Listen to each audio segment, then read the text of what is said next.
वर्षापूर्वी सरांना भेटलो होतो. जेव्हा मी सरांना भेटलो होतो तेव्हा माझा बोलण्याचा कॉन्फिडन्स हा एकदम कमी होता.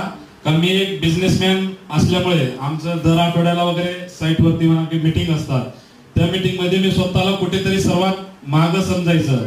परंतु आता जेव्हा कधी मीटिंग असतात साईटवरती तेव्हा मी सर्वात पुढे असतो.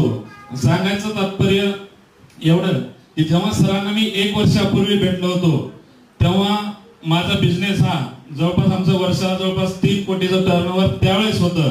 परंतु आता ते सरांनी जे काही मला बोलायला शिकवलं केलं आणि मी आज सरांमुळे इथपर्यंत पोहोचलो.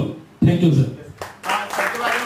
सर में सरगत क्रिकेट टीम है जिसमें वो स्पॉन्सर है तो उनको बोलना पड़ता था. तो ये बोलते नहीं थे, पैसे देके भी बोलते नहीं थे. तो इसलिए आए थे मेरे pass. And I am very happy कि आज वो कितना अच्छा बात कर सकते हैं. 1 साल हो गए.